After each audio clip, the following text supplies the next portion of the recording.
fucking hands up!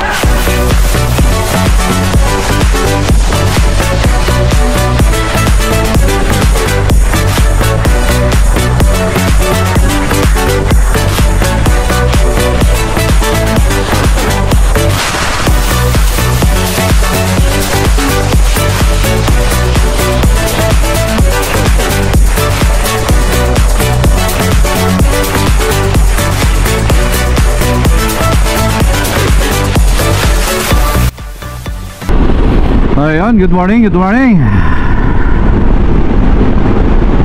Ngayon pupunta tayo ng Tanay, Daraitan, Tanay.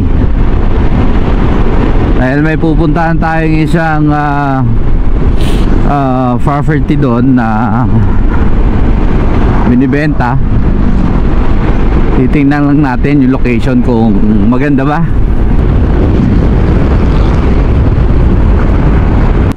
Umalis tayo sa bahay ng alas 4. Mag alas 4:30 na yata yun.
Umaga na,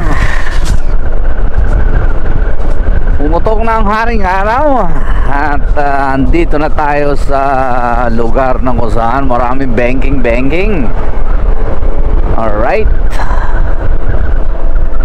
isang mapagpalang umaga para sa lahat.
Malinis ang Marilaki. Kita nyo yan, oh. What?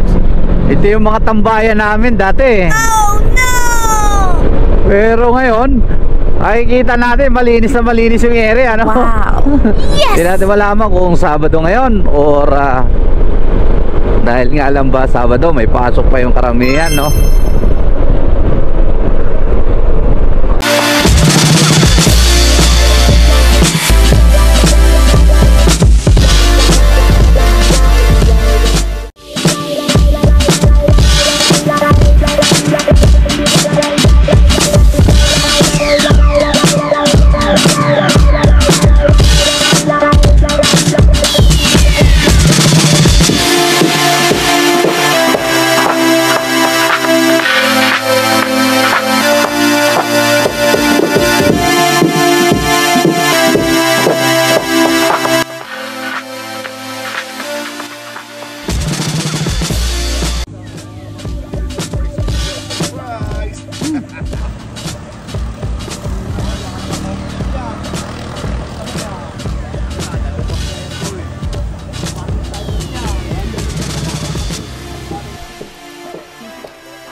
Inaabot na kayo dito ng baha, no? Hindi po, yung Ulysses lang, sir.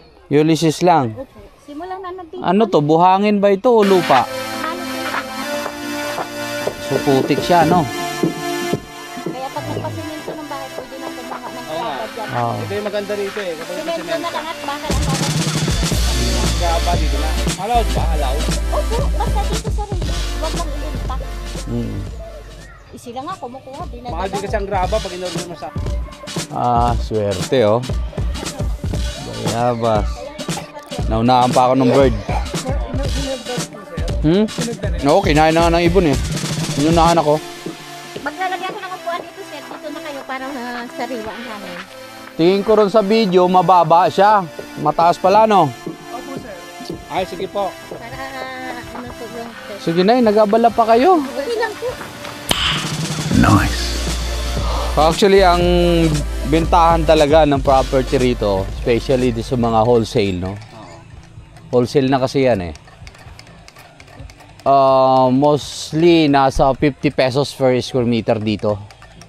Pero dahil nga, I don't know kung develop ng lugar na to. Kasi siya dahil nga siguro sa... Every year kasi nagtataas yung value. Oo. Ang wise investment ka talaga property kasi ang value tumataas talaga sa... Depende. Depende sa na Pero tingnan yung sa kalsada not most of property is worth it for investment. Alam mo kung bakit?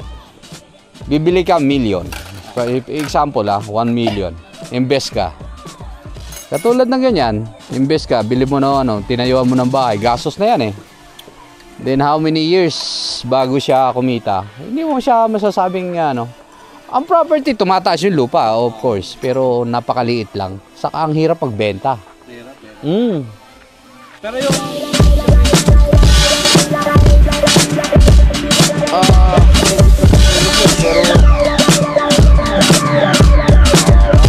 taga rito ko pa mismo.